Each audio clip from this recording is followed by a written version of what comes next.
రాజ్యాంగబద్ధంగా అత్యున్నత పదవులు ఉన్నటువంటి స్పీకర్ వ్యవస్థపై బీఆర్ఎస్ నాయకులు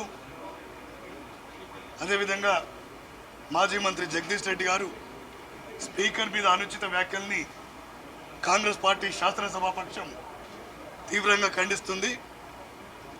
గతంలో దళితుని ముఖ్యమంత్రి చేస్తానని చెప్పి మోసం చేసిన బీఆర్ఎస్ సర్కార్ మేము దళితుని ప్రతిపక్ష స్థానంలో కూర్చునబెడితే ఆ స్థానాన్ని నుంచి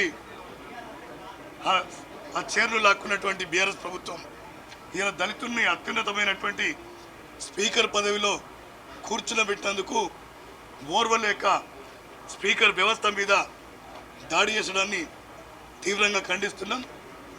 ఇది రాష్ట్రంలో ప్రజాస్వామ్యం మీద రాజ్యాంగం మీద దాడిగా కాంగ్రెస్ పార్టీ శాసనసభాపక్షం చూస్తుంది. ఇది లక్షలాది మంది దళితుల మనోభావాల్ని గాయపరిచే అంశం.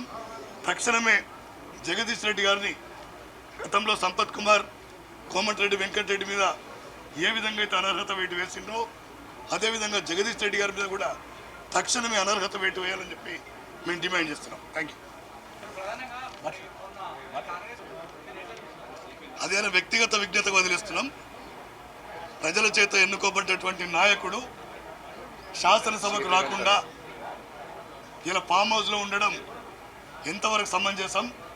గతంలో 10 సంవత్సరాలు రాష్ట్రానికి ముఖ్యమంత్రి చేసినటువంటి నాయకుడు ఆలోచించుకోవాలి. తెలంగాణ ప్రజలు కూడా దీని మీద ఆలోచించాల్సినటువంటి విషయం.